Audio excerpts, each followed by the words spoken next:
what up, it's Jobby, and why is she so damn fine? The CCS Toys Mortal Mind Evangelion final model will be referred to as a she from this point on, and I will not elaborate because some of you might get offended. This is my new favorite Evangelion figure. Let's open this thing up and find out why. It's definitely not because of the price. I'm so fucked up.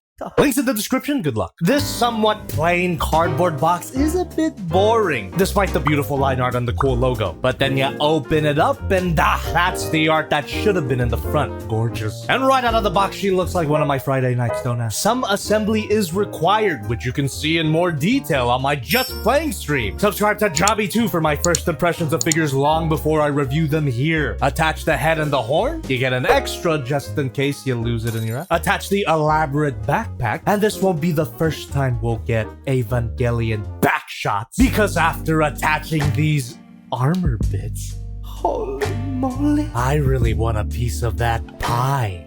.org is the sponsor of this video. Pi is a browser extension that allows you to block ads and get paid. So no need to worry about YouTube fighting against ad blockers, god damn you. Just hit them with Pi and bam, ads be gone. And turn on visual mode to see those ads disappear in real time. Isn't that lovely? And even more lovely is if you do see ads, Pi will pay you for it. What? I love ads now. After you opt in, which why the hell wouldn't you, Pi will give you rewards for certain ads that you see. And to top it off, Pi is 100% free. So go to pi.org/jobby and click Add to Chrome to start blocking ads and getting paid to see them for absolutely free. Holy moly. So, it's not just me, right? Why is the giant scary cyborg built like goddamn Fortnite? Double cheeked up on a Saturday morning? I'm about to bust the Shinji and...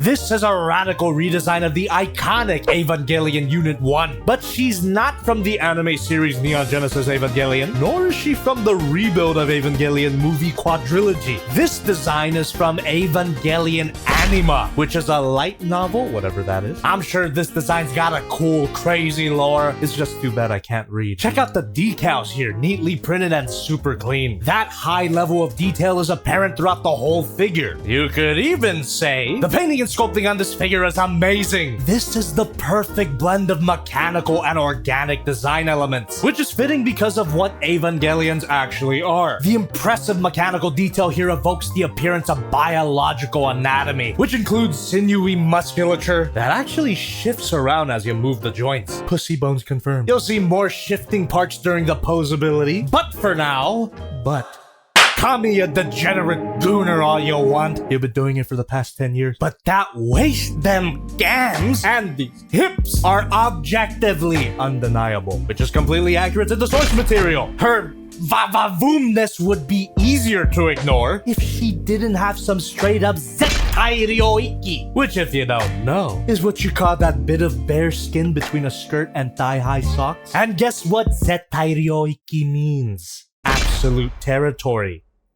AT field. I know some of you find my appreciation for the female form annoying. I also wish I was gay. But Jobby, if you took the time to read all 5 volumes of Evangelion Anima, you'd know that this design isn't just Shinji's mother like the original. Spoilers. It is also Shinji himself. You said you wish you were gay. Well, you are, you homo! That don't change it. Goddamn thing. The head design hasn't been femboy sissified. It looks exactly like the normal Unit 1, with some slight changes. Even features some detailed human teeth, which any good Unit 1 figure should have. And the eyes are colored with this bright metallic paint that makes them shine in the right lighting, which isn't exactly necessary because you get this tool. It's got a magnet in the middle. Get the backpack out of the way. Magnetize the tool here. Twist and check to see if 2 LR41 batteries are installed, which they are. Batteries included. Very nice. And I'm sure you could see where this is going. Take the same tool and bring it to her DFC. If you know, you know. Give that a little tap.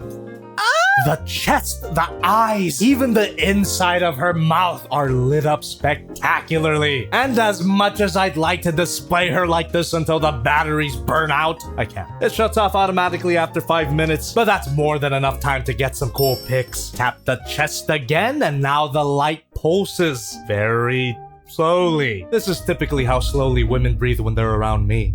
But I find them eventually. And you tap it one more time to turn it off. A light up feature isn't necessary for a figure to be good, but I can't deny this made the price tag a little less painful. What also made it easier to cope is all the accessories that you get. That's a lot of plastic bullshit. Let's start with all these hands, 6 pairs in total. They're all labeled by letter in the instructions and in real life for your convenience. This is hand D if you can't tell. Switching them out is as simple as pulling on them, not hard at all. So you get a pair of open hands, pair of fists, relaxed hands, and 3 grabby hands with various levels of grip, which of course allows her to grip things.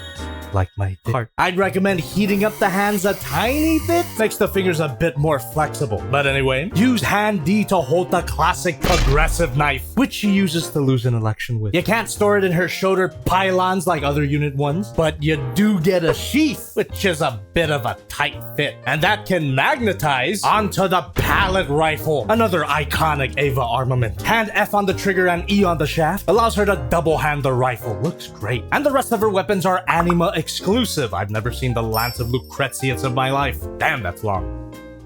It's got a subtly beautiful blue sheen to it, and what appears to be runic inscriptions. I'm sure this thing is the center of some cryptic Christian bullshit. Typical Eva things. This came packaged in 3 parts, by the way, which just makes it easier to get hand C to grab onto it, and that looks just as mythical as the Lance of Longina.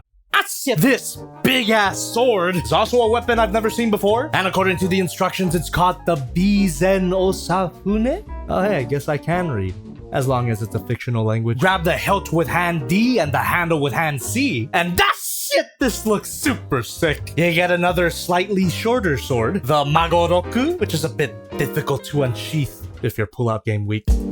Hold that with hand D and hand C, very cool. Or have her epic dual wield, which is just mucho sugoi. And if these weapons aren't in use, you can remove these small panels on her thighs. Always a pleasure to be here. And these little pieces don't go anywhere. Put them in your hand. Bring in these die-cast metal struts, quite hefty and cold. And that just plugs right into the thigh. And you just slide in the Magoroku. As for the Bizen, attach this clamp, plug in the handle, and insert the whole thing into the other die-cast metal strut. But that's not all. On the backpack, lift up this green cap, raise this part on the rifle, and slide that right in, which is how you get full weapon storage. Both of the hip struts even have a hinge joint swivel, so you can adjust them any way you'd like. As for the lance, you can't store it anywhere besides her hand.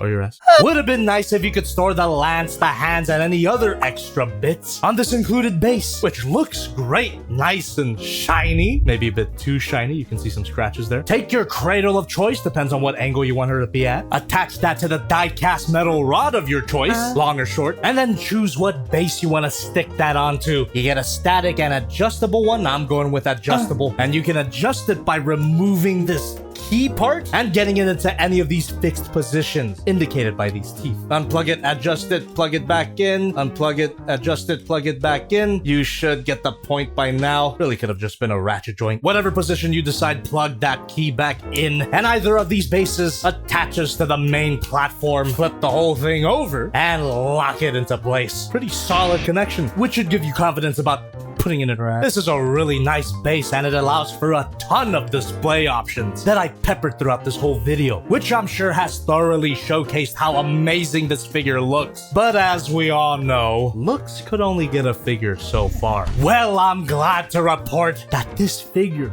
feels just as good to play with. The full die-cast metal skeleton gives her a satisfying heft, and the friction joints are smooth and tight. There was nothing that I felt needed loosening or tightening. I mean, yes, I could always use some ratchet joints in some areas, but that's just personal preference. And while her glossy paint job is quite durable, I still recommend some level of caution as to not chip or stain the figure with your hand grease. Wash your hands, bro. And in the unlikely event that something detaches, take a deep breath and try not to cry.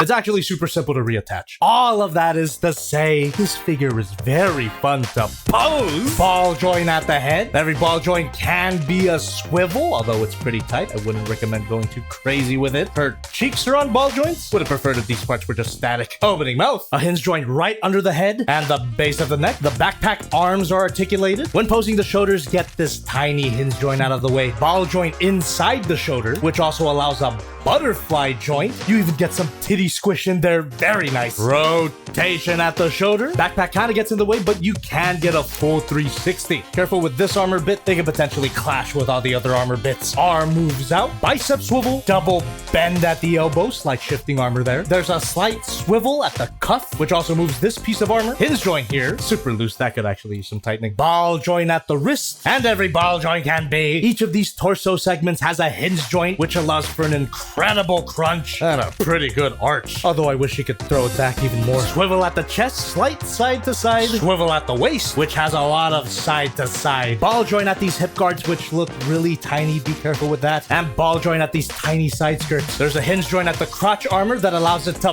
boing. Adds to the femboy theory. Slight side to side at the crotch armor, which allows it to get out of the way of the all-important hips. Beautiful rotation. Could get even higher with some adjusting. Not quite a 360 because the butt armor gets in the way, but the leg can move back that far. She's got a beautiful spread. Again, the pussy bones move. These vents actually billow out, which just serves to make her even thicker. Fairly tight thigh swivel. Another thigh swivel right at the end of the zettai ryoiki. Double bend at the knee, which has quite a bit of shifting parts. Figures that they would pay extra attention to the gams. Spring-loaded panel behind the knee, and a spring-loaded panel at the calf, which, if you notice, creates a slight calf bulge. Kind of hard to see the effect on camera, but in real life, this looks extremely natural. Kinda hot. Hinge joint at the back of the ankle. Ball joint at this tiny armor piece, which gets it out of the way for an ankle swivel. Hinge joint at the ankle. Ball joint here. A very nice toe bend. And a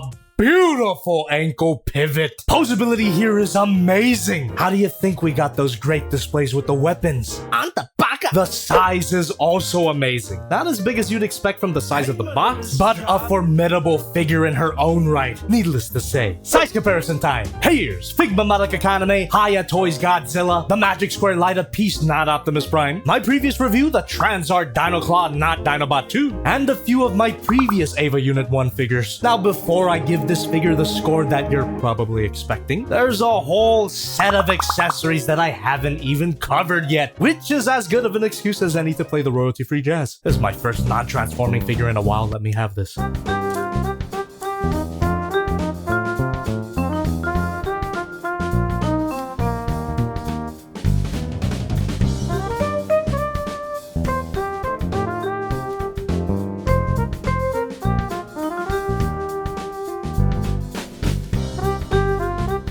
You can plug this joint into the tank clamp to keep the chest from falling backwards due to the weight of the wings, but that's not that big of an issue. And here we have the Wings of Light, famously featured in the Evangelion intro and the end of Eva. Just wow. Not only are these giant plastic panels securely attached, they look amazing with this lovely holographic shine. Careful with the tips though, they're potentially fragile and super sharp. The wings just take this figure to a whole nother level, which I didn't think was possible, because even without the wings,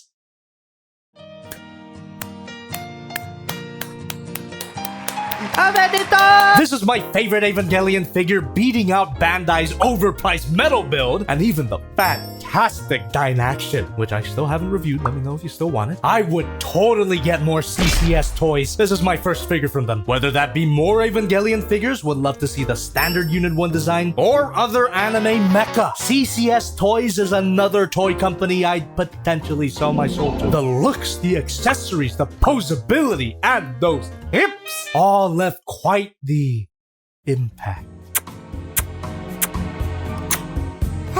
Fly me to the moon and let me play with your ass.